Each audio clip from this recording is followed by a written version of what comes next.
JT Miller represents the New York Rangers for the first time since February of 2018 and scores a couple of goals, but the Rangers lose 6-3 to the Bruins. We break down the new line combos and assess Miller's return to the New York Rangers.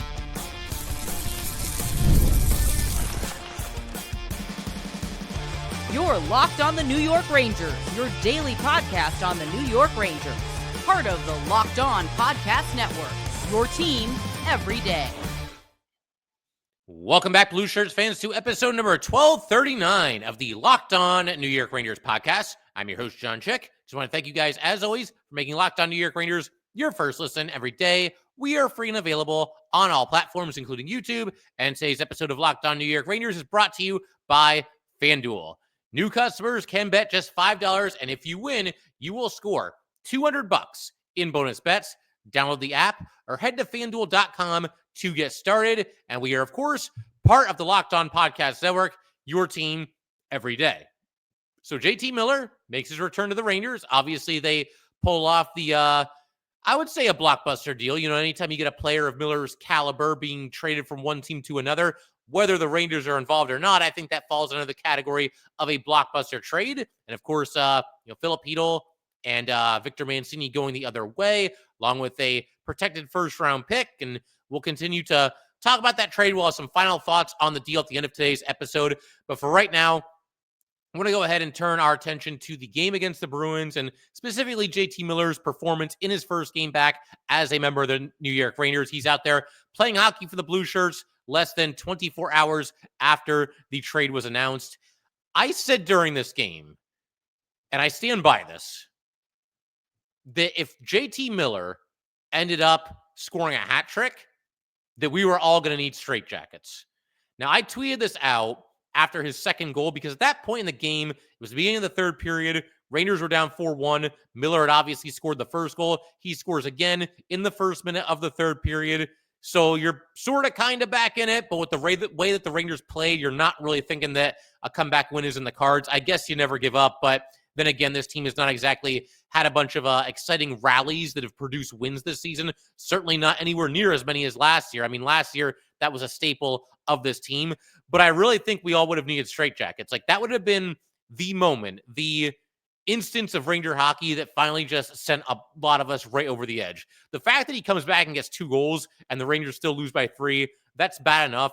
Can you imagine Miller coming back here and getting a hat trick and the Rangers still lose? That would have been absolutely insane. And I think for some of us Ranger fans, like I said, it would have been a little bit too much to take. But look, bottom line, he did well. I think throughout this game, you saw the reasons why JT Miller was so highly coveted by this Ranger team. He's willing to go to the dirty parts of the rink. He's willing to certainly play physical. He's not afraid to shoot the puck.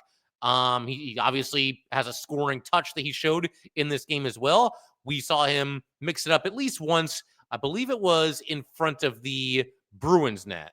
He was either in front of the Ranger net or the Bruins net. There was a play stoppage, and he was shoving his guy. Almost positive it was in front of the Bruins net. But, yeah, a little bit of everything on display from JT Miller. And, I mean, looking like the Rangers' best player in the first game that he plays with them in about, what would that be now, like 7 years, close to 7 years at this point. So just crazy to think.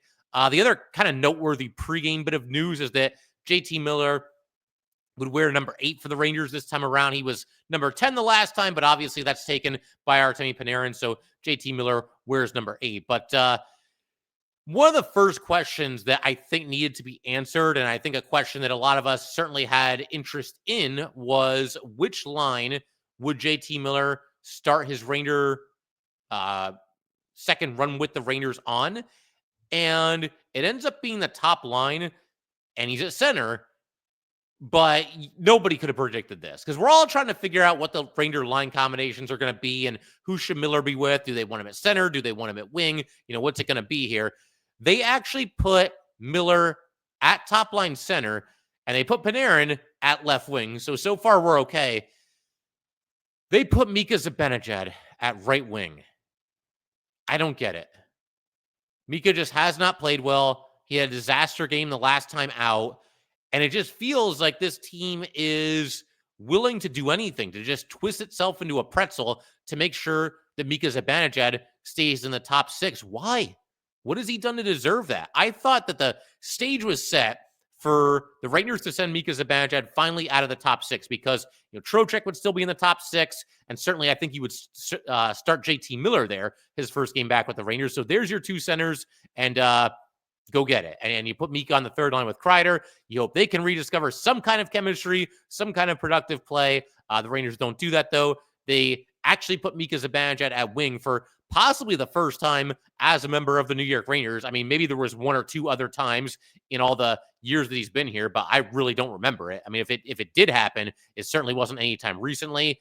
Again, I just don't get it, because Mika Zibanejad has been playing just a uninspired brand of hockey. I think that's probably the nicest, most mildest way that I can put it. And had a really bad play in the last game, just kind of a non-compete play against the Canes that led to a goal being scored by them, to say nothing of his just, lack of offensive production recently.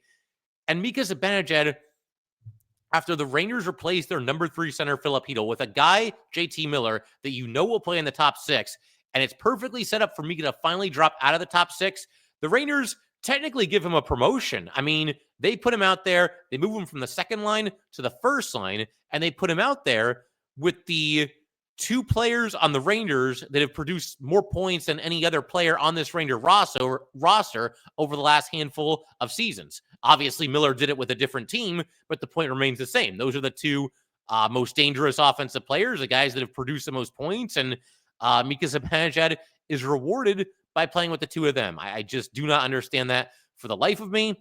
But as far as Miller, again, in this game, I think we saw a little bit of everything, and a lot of evidence as far as why the Rangers so highly desired to bring him back. You start in the first period. The Miller line was out there to start the game. You had Lindgren taking a shot that was turned aside. Miller almost got to the rebound. That would have been interesting to see if he could stuff the puck home on his first shift. And then the one after that, the shift after this, you've got Mika sending the puck in deep, and then JT is whacking away with it and trying to stuff the puck in from the doorstep. Unfortunately, he was denied there. But, he's throwing hits. That's good to see as well. See that physicality, that snarl, that toughness. I mean, the Rangers need a mean player, a dude that you just don't want to mess with, and hopefully JT can be that guy. But we get to a situation a little bit later. The Rangers are down 1-0, and they end up scoring. Do the Rangers? You have Panarin doing a nice job pressuring the puck on Carlo. Panarin was in there on the forecheck, moving up the left side.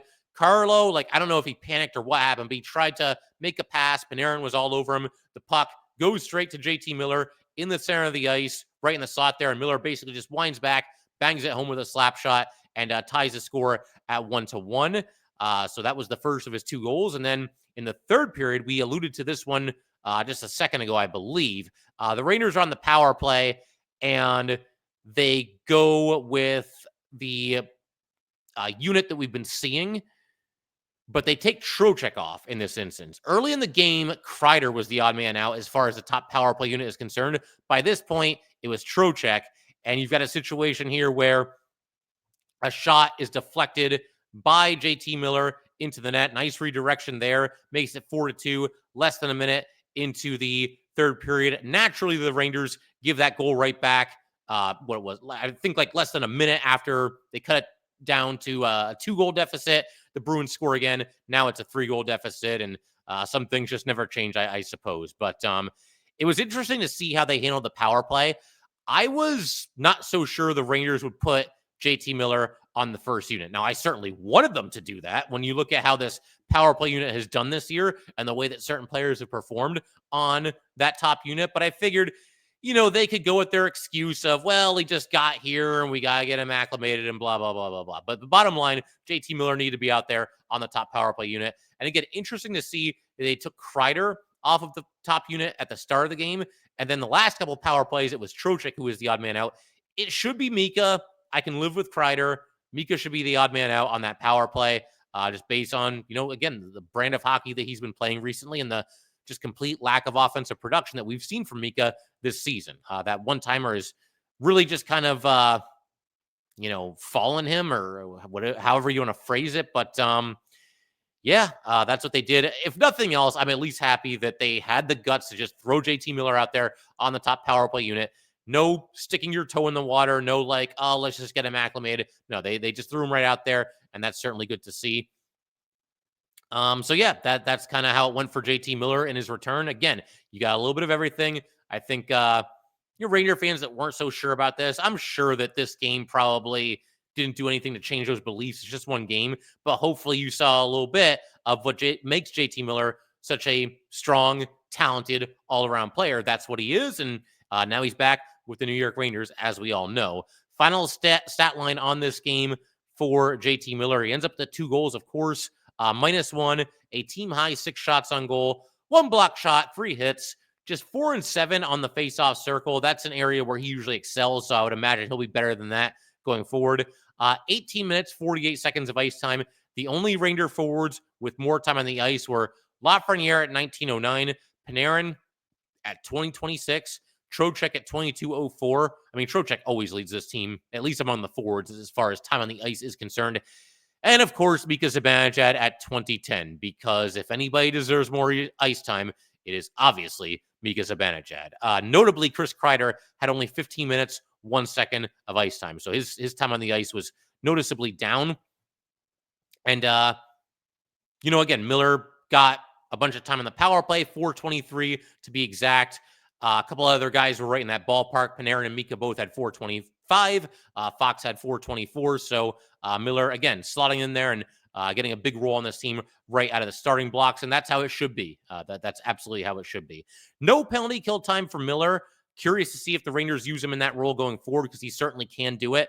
The one thing that the Rangers haven't lacked this season is guys that can kill penalties. The penalty kill has mostly been good, despite the struggles in just about every other area of hockey for this New York Ranger team. But yes, just curious to see if they'll throw him out there in that role as time goes by here. We'll keep an eye on that for sure. So in just a second, we're going to shift our attention to these lineup changes. We already touched on the remade top line with Panarin, Miller, and Mika. We'll look at the rest of the lineup and have some thoughts on all that. We'll do that in just a second. All right, we just want to take a minute to let everybody know that today's episode of Locked On New York Rangers is brought to you by FanDuel. Super Bowl 59 is here. 1 game, 2 teams, endless possibilities, and there is no better way to make every play more exciting than with FanDuel Sportsbook. Whether it's predicting the first touchdown, calling the MVP, or even betting on the coin toss, FanDuel makes it easy to get in on the action. With live betting all game long, you can adjust your bets as the game unfolds and feel the thrill from kickoff to the final whistle. The live betting feature lets you stay involved no matter what happens on the field, and the app is super easy to navigate. Download the app or head to FanDuel.com to get started. Bet just $5, and if you win, you'll score $200 in bonus bets. That's FanDuel.com. Bet with FanDuel, official partner of Super Bowl 59. All right, we just want to thank you guys, as always, for sticking with this podcast, sticking with New York Ranger hockey this season. It certainly has not been easy at times, and I think as a fan base, our patience has certainly been tested, and that was the case again as we watched this game a little bit earlier here today on Saturday. But big shout out to the everydayers again. Rangers are going to be back in action on Sunday at home against Vegas at 6 p.m. Eastern time. We'll break down whatever happens there in the next episode. But for this one, let's take a look at, again, these kind of revamped, remade line combinations for the New York Rangers. To begin with, right away, the defense pairings remain the same, and the fourth line was unchanged. So it was really just the top 9 that we saw kind of get a little bit of a makeover here. We talked about Panarin, Miller, and Mika Zibanejad. I didn't rule out, to just elaborate on this real quick here, I did not rule out the possibility that the Rangers might line up in a fashion where JT Miller, Vincent Trocheck, Mika Zibanejad could all remain in the top 6. It wasn't my vote, but I figured that could happen. This just is certainly not the way that I would have done it. I mean, you would figure that between the 3 of them, again, Miller, Mika, Trocheck, if one of them was going to switch positions and keep all 3 of them in the top 6, it would be Miller that would move to a wing, because Miller's got a good amount of experience at all 3 forward positions. Trocheck has basically always been a center. Mika, again, I don't remember him ever lining up as a winger during his tenure as a Ranger. Doesn't mean that it didn't happen once or twice, back in the day or whatever. But, Miller, you would think would be the one that would change. This is not the lineup that I was expecting, and I don't think anybody probably had this as their expected lineup either. The one thing I can think of here is that maybe you're trying to get Mika going, but we've tried everything to get Mika going. That's the thing. Like, we've tried every different line combination.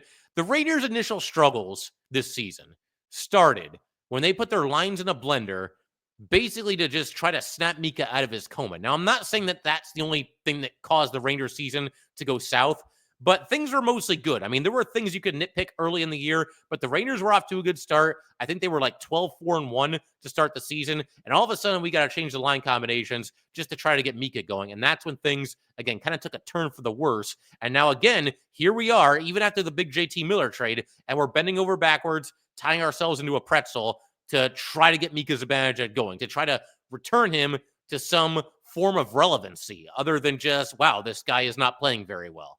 Sorry, had to get that off my chest. The one positive I can think here, though, as far as Mika moving to the wing, maybe there's a little bit less on his plate. There's more overall responsibilities when you're a center. There's more defensive responsibilities and whatnot.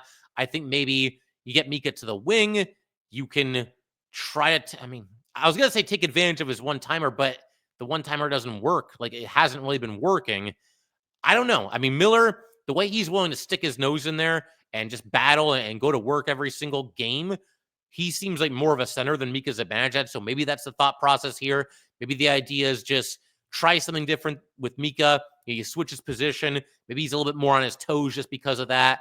I don't know. Your guess is as good as mine, and I'm sure they're not going to give us any, rational explanation as far as why they did this. But take a stab at it in the comments section. I'd be curious to see what you guys come up with. But it's just crazy that, Mika technically, once again, gets a promotion for this game after everything that happened in the last one and after you bring in JT Miller. But the second line, left to right, you've got Riley Smith, Vincent Trocheck, Alexis Lafraniere. So Trocheck and Lafraniere still together.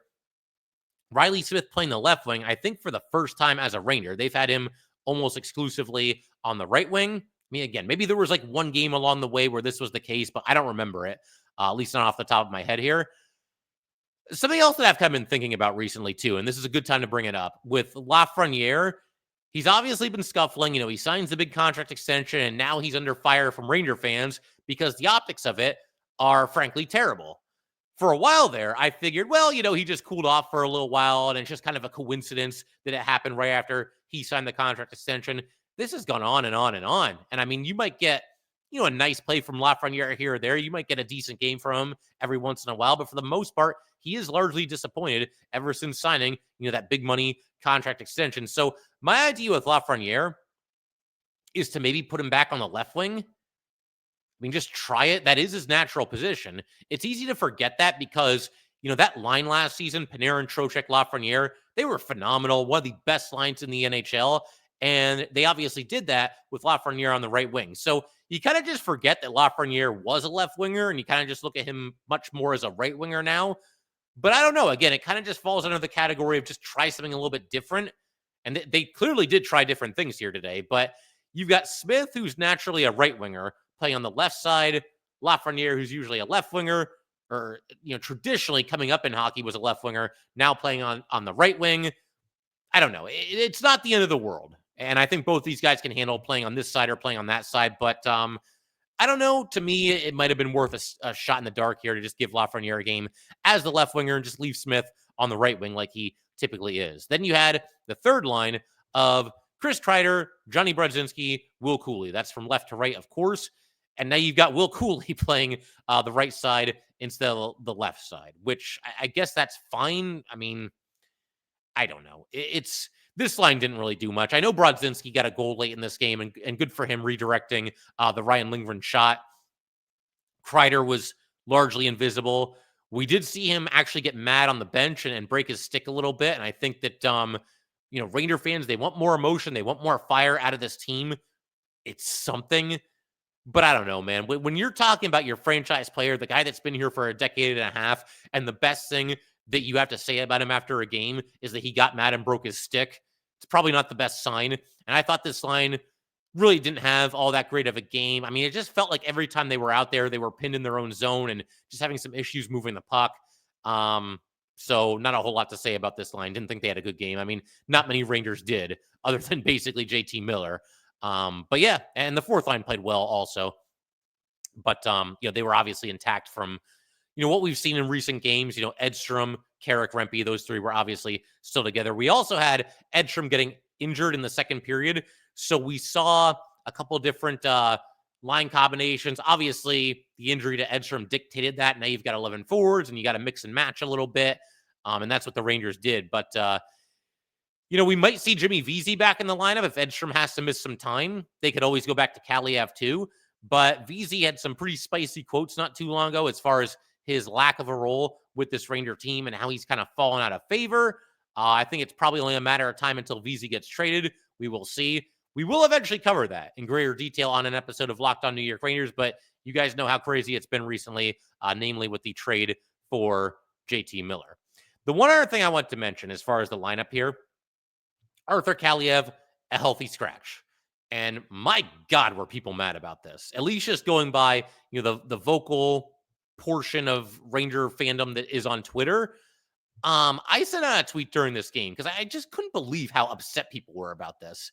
This is a guy, Arthur Kaliev, that was a waiver claim by the Rangers. And I realize he's still young and maybe he's this diamond in the rough. And it probably does make sense to get as good of a look at him as you can so you can determine if he's got a future with this Ranger team or not going forward. I mean, it's possible they could flip him at the trade deadline and just take a draft pick if he's worth a draft pick at this point. Or it's possible that he's back with this team next year in a similar role, maybe a third line type role that he's in right now.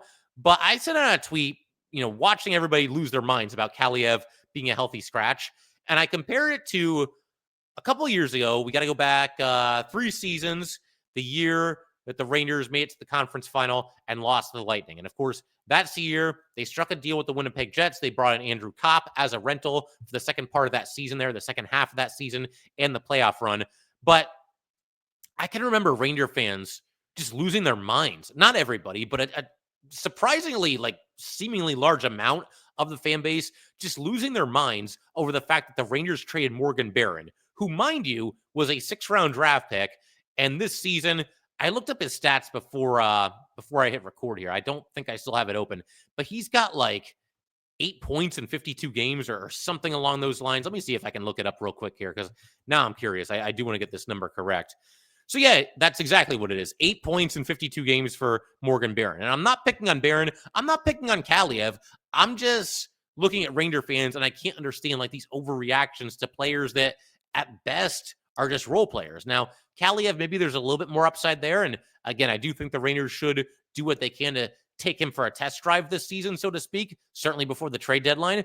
But I think it's okay if Johnny Brodzinski gets a game. He's been a healthy scratch for 3 weeks. I think there's a good chance that he'll possibly be out of the lineup in the next one. I think they'll get Kaliev back in there for the next game, especially when you consider that they lost this game.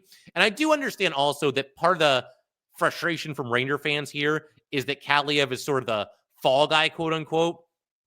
And there's some Ranger fans saying, well, it should be Mika that gets scratched. It should be Kreider that gets scratched.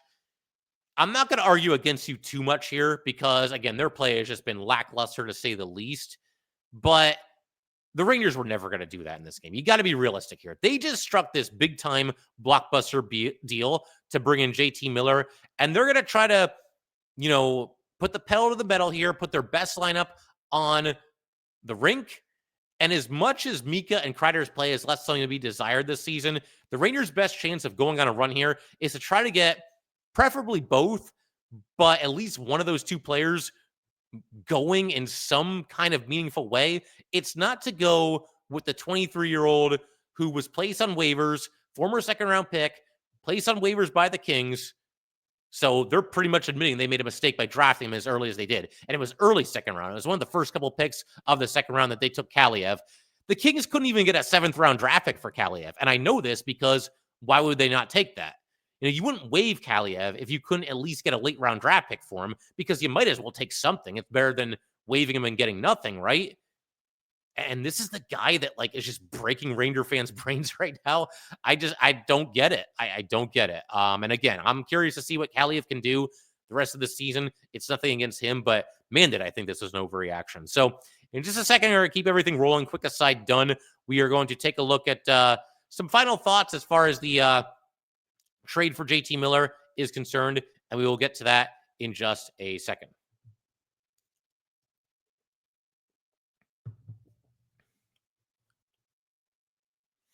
All right, let's go ahead and wrap up today's episode here by talking a little bit about this JT Miller trade. Just a couple of final thoughts before we kind of put a bow on the whole thing here. I mean, we still do have to talk a little bit about the two AHL players or non-NHL players, I should say, that came over in the trade. We're going to do a Philip Chytil tribute episode as well, where we talk about some of his best moments as a New York Ranger. So we've got that to look forward to.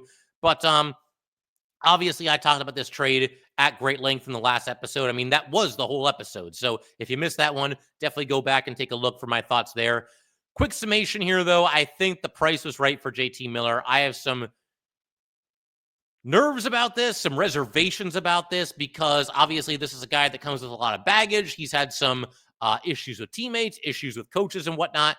But this opportunity doesn't come along very often, where you can get a player that's basically been a top 20 player in the NHL the last, 4 seasons, maybe 5 seasons, like JT Miller has, and bring him in for a very much discounted price. I mean, I'm not going to discredit Philip Chytil, Victor Mancini, or the first-round pick, but getting a player like JT Miller should cost more than that, I think, in my very humble opinion here, despite the baggage that he brings.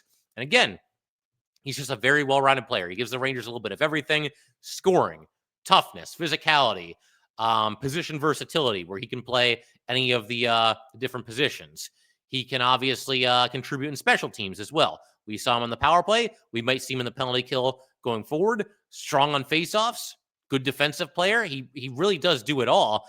And I think that the price that they gave up to get Miller, the risk is worth the reward. And this could backfire on the Rangers. I'm not going to discount that possibility. I'm not going to say like there's no way that can happen. But again, you got to roll the dice. And I'm also going to double down on something that I said in yesterday's episode as well. And I think it's even more apparent after the way the Rangers played against the Bruins here today. This trade for JT Miller, once again, is more about next season than it is about this season. Because yes, the Rangers would like to make the playoffs this year. You get in and you just see what happens. I've said many, many times on here, the 16 teams that make the playoffs, all of them have a shot. Some more so than others, obviously. But we've seen over the years, we've seen some teams that frankly aren't really that good, or at least they, if nothing else, they underachieve during the regular season, and then they go on some crazy run in the Stanley Cup playoffs. We've seen wild cards go on runs. The Canadians were like, I mean, what were they? They were like the 23rd or 24th best team in the regular season, the COVID year, and they make it to the finals. We've seen 7 and 8 teams make it to the finals. The Kings won it as an 8 seed, the whole thing. So nothing's impossible. But again, I think this is with an eye to the future. It's about remaking the identity of this team, and again, retooling this roster going into next season rather than completely rebuilding. So I think that's what the Rangers are looking to do. And I also want to touch briefly on some of the comments that Chris Drury made. I thought this was kind of interesting. He met with the media before this game happened, and he apparently did talk with Vincent Trocheck. Trocheck is a longtime friend of JT Miller's. I do think it's a good idea for a GM to do this. Obviously, you can't let the players run the team, but if you've got somebody here who knows JT Miller very well, clearly better than you do, then I think it only makes sense to check in with that player. Okay, what's this guy all about? Is he going to fit in here? What about these attitude problems that he's had? If you've ever seen any of that up close and personal, pick his brain a little bit and get some input before you make the deal. And again, you can't let the player run the team, but I think it only makes sense to get some input there. Drury also mentioned something that I've been talking about, that Miller helps this team just now, but certainly in the future as well. Drury also mentioned that it was tough to give up Chytil and Mancini, but he felt that it was worth it, something that he had to do to bring in JT Miller. He also mentioned that the increase in the salary cap that was announced the other day, very likely going to see some significant increases in the salary cap ceiling going forward. But Drury said that played no role in his decision to trade for Miller. I feel like he would say that anyway. there'd be no reason to admit that that's one of the reasons why he traded for Miller. I mean, he wouldn't have anything to gain by saying that. That was something that I speculated about in the last episode too, though. They did announce the NHL, or Elliot Friedman broke the report that the salary cap is set to see some pretty significant increases in the coming years. So $8 million sounds like a lot for Miller, and it is a lot, but as the salary cap goes up and up and up, you're going to be talking about a smaller and smaller and smaller percentage of the salary cap that's being eaten up by the JT Miller contract. So that's what we got from Chris Drury here. The other thing that I wanted to mention here too, once again, I just want to reiterate that I think the price was right, and I think the Rangers had to make this deal for the return package that they gave to the Vancouver Canucks. The price is simply right, and they practically stole this guy. I don't think Canucks fans are too happy about this. There's some Canucks fans that absolutely love JT Miller and didn't want to see him go in general. And now the fact that they had to trade him for pennies on the dollar, yeah, they're not too happy about this. And I also want to give a shout out to our friends at Broadway Block. We've done a couple of podcast crossover episodes with those guys, Joey and Stevie. Go check out their podcast if you haven't done so yet. But I thought they made a great point. I don't know which one of them tweeted this because it was from the Broadway Block Twitter handle, but they mentioned, I'll just read the tweet. I'm sorry, but if any of our rivals traded their third center for JT Miller, I know a lot of you would be complaining. And that is absolutely true. I mean, would anybody be feeling good if like a division rival stole JT Miller for the price that the Rangers gave up? And I know it's a little different because, the teams like the Caps, the Canes, the Devils, they're at a better place in the standings than the Rangers right now. But again, the Rangers brought in JT Miller, not just looking at this season, but I think especially looking at next season and seasons to come after that as well. One more thing that I want to mention here that, we didn't really have time to cover for the rest of the episode. One more thing that I want to say before we call it here. The Ranger defensemen and Adam Fox in particular were absolutely terrible in this game.